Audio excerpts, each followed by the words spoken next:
Hi everybody. Well, it's more of the theory of everything. I wanted to talk about, are we alone? Are we alone in this universe, humankind? And I had a few observations for you, just a little bit, a few reflections. So here you go. Are we alone?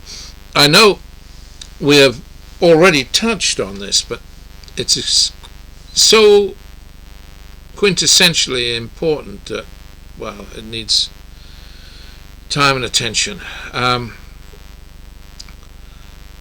It's more than quintessentially important, it's existentially important. Why does it matter to us? Partly because it would give us hope to know that a civilization was out there and had survived longer than ours has thus far, partly because we always seek companions on our adventure. Another intelligent species would give us that sense of companionship. After all, Homo Sapiens Sapiens did not so much obliterate Neanderthal man as to absorb them through interbreeding. We like reaching out to others, but the real reason for wanting there to be someone out there, for most of us, is that it excites us. The magic of it, I mean. We would perhaps be as excited to meet a lost Inca tribe deep in the jungle, or to resurrect the mammoth through cloning. We are excited by the unknown. We are a species that loves adventure. It is in our nature. We want alien life to exist, and the frisson of danger we associate with the risk of the unknown is a challenge more than a stumbling block. But is there actually anyone else out there? The universe is vast beyond comprehension. Our galaxy is vast beyond comprehension. According to some of the more generous estimates, our Milky Way galaxy may contain approaching 400 billion stars, and it is certainly 100,000 light years across, and it's modest in size compared to other galaxies. Our neighbouring Andromeda galaxy, for example, is some 220,000 light years wide. How many galaxies in the known universe? Estimates vary between hundreds of billions and 2 trillion. And that's just in the observable universe. It doesn't matter really. The answer is a lot. For more than for more than 100 years now, this Earth of ours has been at the center of a sphere of electromagnetic pulses and radio waves, and indeed light waves in the visible spectrum, that we have been pushing out into the ether since the invention of radio. That is, since 23rd December 1900, when the Canadian inventor Reginald A. Fessenden became the first person to send audio by means of electromagnetic waves. So, there you go.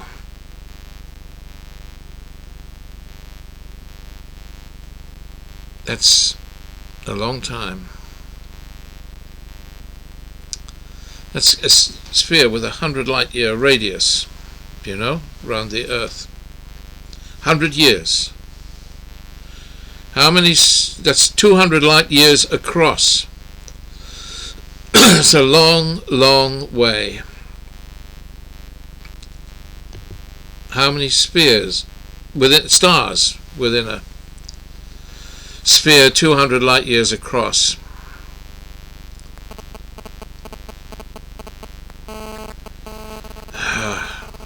within a sphere of 100 light years in radius, 200 light years across, there are roughly 10,000 stars.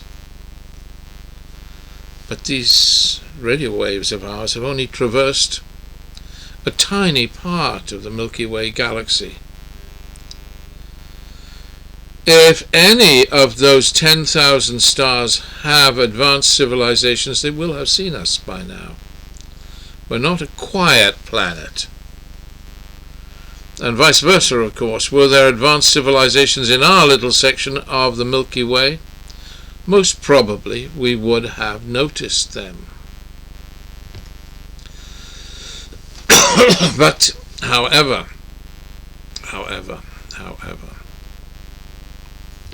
what?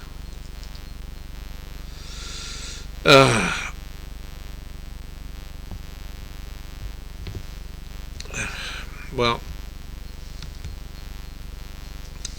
it's kind of crazy. There are 10,000 potentially life-bearing stars within 100 light years. Well, are there? No, not really.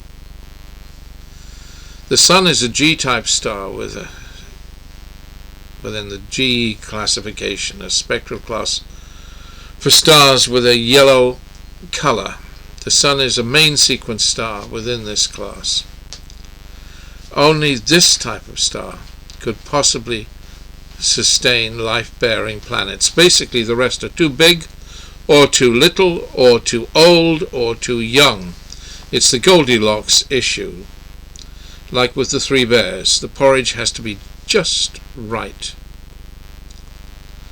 And how many G-type main sequence stars are there within 100 light years? Well, there are 512. And how many of those have planets? Well, fewer than 40, with only 28 being remotely viable, including our own star, Sol. There's a big project called the Search for Extraterrestrial Intelligence, SETI for short, and it has checked them out, and none of them seem to have advanced civilizations beaming masses of junk into the ether the way we do, or any junk for that matter. They are as silent as the grave. Well, it's a big ask to expect another civilization just to be around the corner. I appreciate that. But I won't list them all, but I have a list of them. So, no advanced life within 100 light years. But we just said our own very small galaxy, the Milky Way, is not a mere 100 light years across, it's 100,000 light years across. Bodes well for other advanced life, wouldn't you say? But there is more to this Goldilocks business than meets the eye. How unique is the Earth? Well, a planet with a carbon and water-based atmosphere, not too heavy, not too light, not too hot, not too cold, has to be pretty rare. I mean very rare. But on such planets life might exist. It's a 1 in a billion chance, perhaps. And if it was a 1 in a billion chance, there would be 40 life-bearing planets in our galaxy. If it were a 1 in a billion chance. But advanced life, technologically advanced, that's Goldilocks gone ballistic. Think for a moment about life on Earth. The universe was formed around 13.7 billion years ago.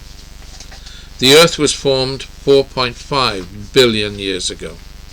The earliest form of microbic life to have been on the Earth, around on the Earth, has been here for some 3.7 billion years. And when did life really kick into action? Dinosaurs lived in the Mesozoic era.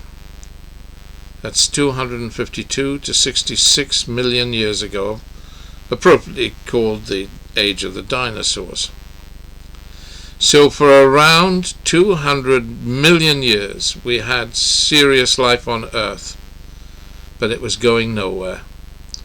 It evolved, but there was no quantum leap into serious intelligence.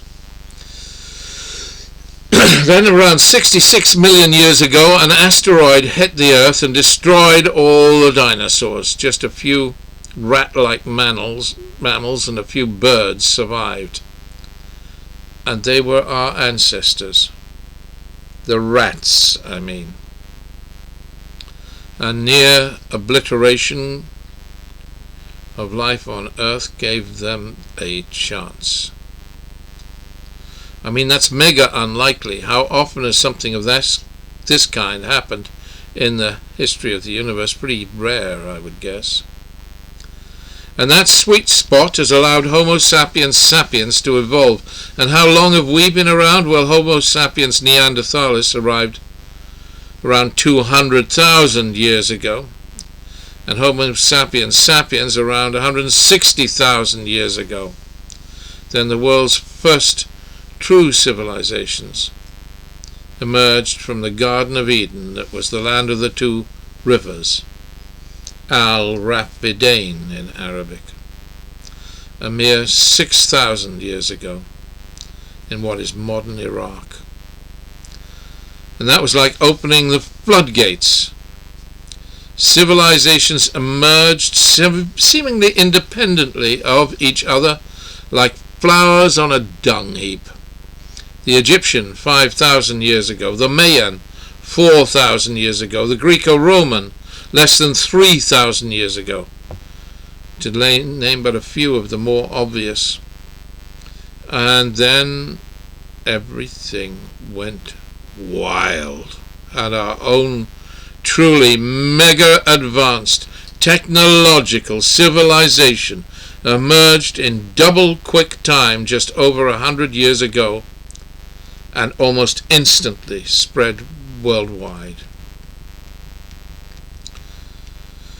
What is notable is that were there advanced life anywhere in our galaxy, one would have expected it to be reaching out. Even young civilizations like ours reach out. A METI message was sent to 55 Cancri. It's a star. It was transmitted from Eurasia's largest radar, the 70-meter, that's 230 feet, Epatoria planetary radar. The message was named Cosmic Call 2. It was sent on July the 6th, 2003, and it will arrive at 55 Cancri in May 2044. We've already contemplated many forms of outreach. These weird star names. 82G Eridani was picked as a Tier 1 target star for NASA's proposed Space Interferometry mission, SIM mission, to search for terrestrial-sized or larger planets. It was cancelled in 2010, that mission. But you get my drift. Were there other advanced life in our galaxy, you would expect someone to be reaching out to us in an unequivocal manner. And we are in fact listening very diligently. However, thus far, there is nothing unequivocal, just eternal silence. Debatable sightings of flying saucers do not really count in this context. This matters because assuming there was extraterrestrial intelligence that could maintain a technically highly developed civilization for millions of years, it should have been possible to colonize the entire galaxy using interstellar space travel by now. Though our solar system is quite young compared to the rest of the universe, around 4.5 billion years old compared to 13.8 billion for the universe as a whole. Interstellar travel should be achievable given time, and Earth should have already been visited by aliens.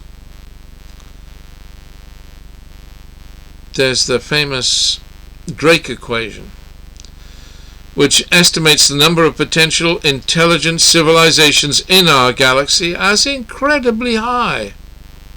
Given the billions of stars out there, so many of which we now know have planets.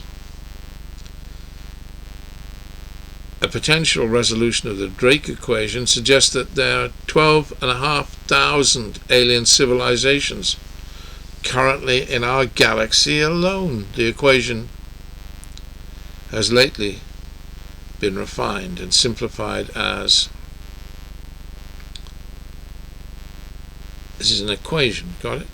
The number of technological species that have formed over the history of the observable universe, this number would equal the number of habitable planets in a given volume of the universe, multiplied by the likelihood of a technological species arising on one of these planets.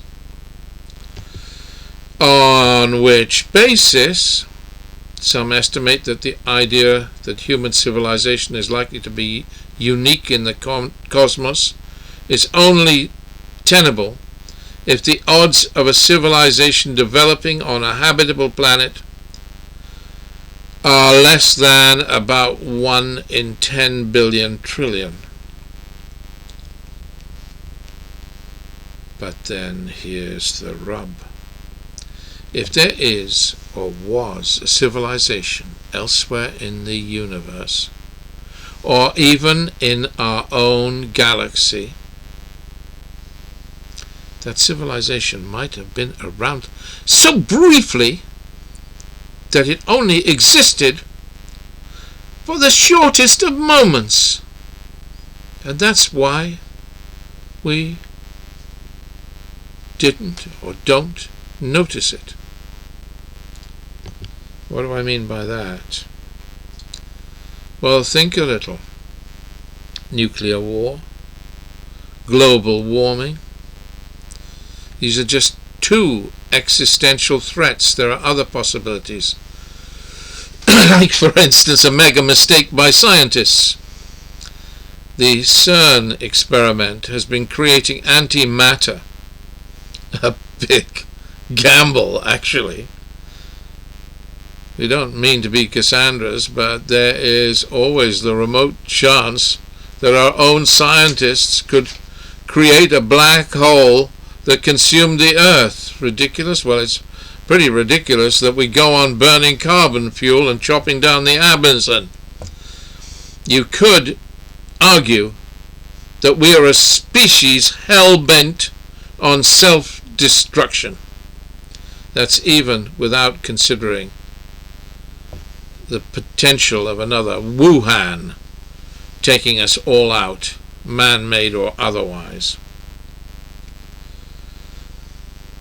So let's hypothesize that the average lifespan of an advanced technological civilization is 50,000 years. Sound reasonable? Before the species destroys itself, I mean? Possibly taking the planet which gave it birth along with it?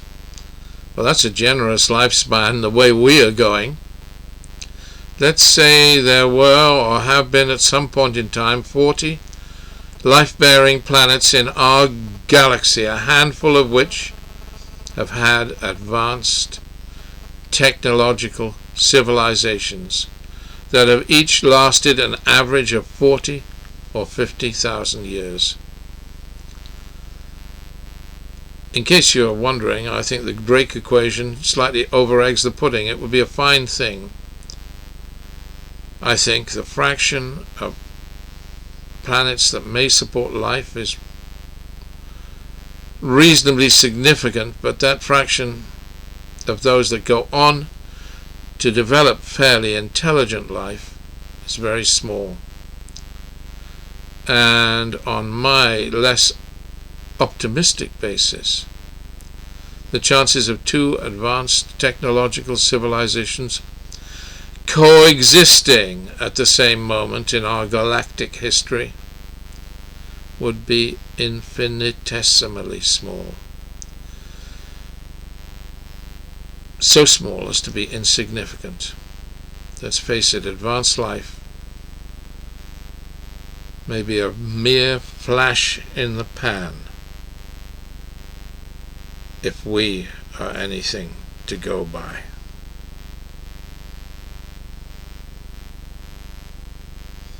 Okay, well, my wife wanted this to be a cheerful message. I'm not sure that is a cheerful message, but there's another half to this reflection, and I'll bring you that next Sunday or sometime around then, and I promise that'll cheer you up. Okay, God bless you and God keep you. Thank you for listening, if you've been patient all this while, and I haven't irritated you too much with my reflections. God bless you.